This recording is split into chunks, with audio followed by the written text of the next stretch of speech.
안녕하십니까. 법알목 가이드의 박남주입니다. 여러분들 식당에 가시면 이런 문구 많이 보셨을 겁니다. 신발 분실 시 저희 업소에서는 책임지지 않습니다. 저도 어제 저녁을 먹으러 식당에 들어갔는데 신발장에 딱 이런 게 있더라고요. 그래서 내일 이 영상 찍으면 되겠다 싶어서 얼른 여기서 이렇게 썸네일을 찍어 왔습니다. 이런 문구가 붙어있는 식당을 보면 신발을 벗고 안에 있는 테이블에 앉아서 먹는 곳인데요. 그냥 아무렇게나 신는 이런 신발의 경우에는 더럽기도 하고 냄새도 향긋하기 때문에 어차피 안 훔쳐가서 아무렇게나 벗어둬도 별 걱정이 안 되실 텐데, 새로 산 신발이라든지 굉장히 아끼는 신발 같은 경우에는 조금 걱정이 되실 수도 있습니다. 그런 신발을 신고 나왔는데 이걸 벗고 들어가야 먹을 수 있기 때문에 어쩔 수 없이 벗어뒀는데 식당에서는 책임지지 않는다. 좀 문제가 있어 보이죠? 만약 식당에서 신발 봉지를 줘서 신발을 싸갖고 들어간다든지 신발장 근처에 CCTV가 있고 이에 대한 경고문이 붙어있는 경우에는 이런 걱정을 조금 덜 수 있겠지만, 이런 도구가 아무것도 없고 심지어 신발장 자리도 부족해서 바닥에다가 신발들을 깔아둘 수밖에 없는데 신발장 근처를 보니까 이런 게 딱 붙어있다. 그렇다면 걱정과 불만은 더 커지실 겁니다. 그럼 과연 이 문구를 붙여놓는 것 법적으로 효력이 있을까요? 한번 관련 규정을 살펴보겠습니다. 상법 제152조에서는 공중접객업자에 대한 책임을 규정하고 있는데, 음식점 주인이 바로 공중접객업자입니다. 여러 사람들이 드나드는 음식점에서 장사를 하고 있으니까요. 여기 제1항을 보시면 고객으로부터 임치받은 물건의 보관에 관하여 주의를 게을리하지 아니하였음을 증명하지 아니하면 그 물건의 멸실 또는 훼손으로 인한 손해를 배상할 책임이 있다라고 되어 있습니다. 그러니까 식당에 들어갔더니 신발 여기다가 벗어두고 올라가세요 라는 식으로 되어 있어서 신발장에 넣어두고 갔는데 신발이 없어졌다면 그 주인이 그 신발 보관에 주의를 기울이고 있었는데도 없어졌다는 것을 증명하지 못한다면 손해배상해야 한다는 것이죠. 그런데 식당을 보면 아무렇게나 신발을 벗고 들어가도록 된 곳도 있어서 이 신발을 과연 이 식당 주인에게 맡겼는지 안 맡겼는지 애매할 수도 있습니다.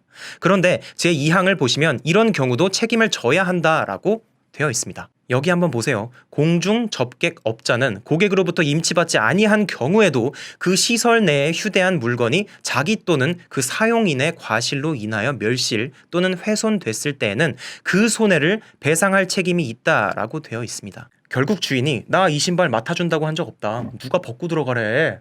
라고 말을 해도 배상 책임으로부터 자유로운 건 아니라는 것입니다. 아마도 이런 식으로 배상 책임을 져야 하기 때문에 이런 문구를 붙이기 시작했겠죠. 하지만 제3항을 보겠습니다. 고객의 휴대물에 대하여 책임이 없음을 알린 경우에도 공중접객업자는 제1항과 제2항의 책임을 면하지 못한다. 법이 굉장히 디테일하게 이런 문구를 붙여도 책임져야 한다고 하고 있습니다. 이 법에 따르면 이런 문구를 붙여놓는 것 법적 효력이 없다는 것이죠. 아예 법에서 이렇게까지 디테일하게 규정하고 있는데도 이런 문구를 달아놓는 것은 아마도 식당 주인께서 잘 몰라서 그러셨을 가능성이 굉장히 높을 것 같습니다.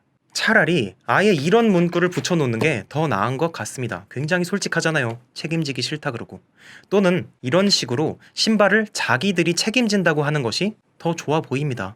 굉장히 신뢰감이 가면서 매출도 상승할 것 같네요. 그런데 여기에 한 가지 아셔야 하는 부분이 있습니다. 만약 그 신발이 고가의 신발이라면 어떻게 될까요?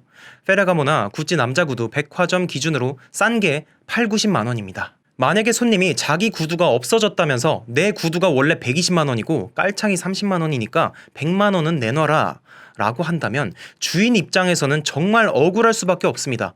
그래서 있는 게 상법 제153조입니다.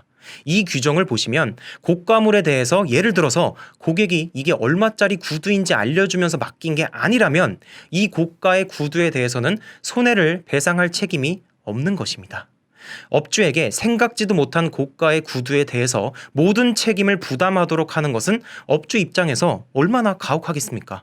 그렇기 때문에 만약에 여러분들이 일반 신발보다 비싼 고가의 신발을 식당에서 잃어버리셨을 경우에는 미리 이게 고가의 신발임을 알리지 않았다면 이 신발 얼마짜리인 줄 알아? 다 물어내. 이런 거 할 수 없다는 것입니다. 아시겠죠? 그러니까 고가의 신발일 경우에는 반드시 주인에게 알리시기 바랍니다. 자, 이제 여러분들은 식당에서 신발을 분실했을 시에 책임이 없다는 문구가 붙어져 있어도 식당 주인에게 배상 책임을 물을 수 있다는 것을 아셨습니다. 그런데 현실적으로 보면 아마 신발이 없어졌다고 물어내라고 한다면 뭔 소리야, 이 문구 못 봤어? 라고 하시면서 안 물어주려고 할 가능성이 높습니다. 사실 주인 입장에서는 주인이 도둑을 들인 것도 아닌데 억울하다고 생각하실 수도 있죠. 하지만 어쩌겠습니까? 자신이 열어놓은 식당을 믿고 들어간 그 소비자들을 보호하고자 하는 것이 우리 법의 태도이니까요. 그렇기 때문에 만약에 주인께서 안 물어준다라고 하시면 이 영상 링크를 드리면서 이러시면 안 된다.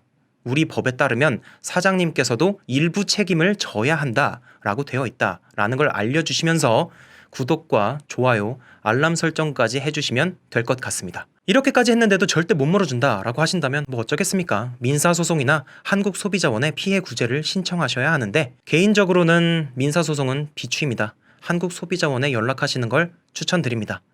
법원에서 판결 받는 게 아니라 강제력이 없긴 하지만 민사소송에 들어가는 시간과 비용을 생각해보면 한국소비자원에 전화하는 게 더 나을 것 같네요. 그렇다면 잃어버린 신발에 대해서 주인은 도대체 얼마만큼의 책임을 져야 할까요? 이건 우리 법에 얼마만큼 딱 물어내라 이런 게 없기 때문에 주인이 신발을 관리함에 있어서 얼마만큼의 노력을 기울였는지를 일단 봐야 하는데요. 만약에 신발을 주머니나 봉지에 싸서 갖고 들어가라 라고 했든지 아니면 신발함을 두어서 거기에 신발을 넣도록 한다든지의 노력을 주인이 했는데도 불구하고 손님이 이거 무시하고 아무렇게나 놔뒀다가 분실했을 경우에는 업주의 책임이 아예 없어지거나 적어질 수도 있습니다. 이런 상황들과 제품 가격 및 구입 시기 등을 고려해서 주인이 얼마만큼을 물어줘야 하는지가 결정됩니다. 그리고 마지막으로 상법 제154조를 보시면 식당을 나간 뒤 6개월이 지나면 손해배상을 청구하실 수 없기 때문에 그 전에 하시기 바랍니다. 그러니까 여러분들 주변에 신발을 벗고 들어가는 식당을 운영하시는 분들이 계시다면 이런 문구 붙이지 마시고 신발 주머니나 신발 관리함 등을 설치하시고 적극적으로 사용하도록 하라고 말씀드리는 것이 좋을 것 같습니다. 이게 저런 문구보다는 확실히 도움이 되는 방법입니다. 그나저나 이런 문제가 생기면 결국 감정 싸움이 굉장히 큰 부분을 차지하게 되는데 이런 문제가 생겨도 너무 싸우지 마시고 서로 적당한 선에서 한 걸음 양보해서 좋은 방법을 찾는 것이 좋을 것 같습니다. 결국 잘못한 건 신발 바꿔 신고 가서 안 돌려주는 사람이나 훔쳐간 사람이잖아요. 자, 오늘 영상은 여기까지입니다. 근데 뭔가 오늘 끝내기가 싫네요. 이미 영상 분량이 충분히 나와서 그만 카메라를 꺼야 될 것 같긴 한데 저 오늘 이거 켜두고 치킨 좀 시켜 먹어도 되나요? 주말이니까 갑자기 치킨이 땡기네요. 죄송합니다. 오늘따라 좀 질척거리고 싶었네요. 주말 잘 보내시기 바랍니다. 모두들 안녕히 계세요.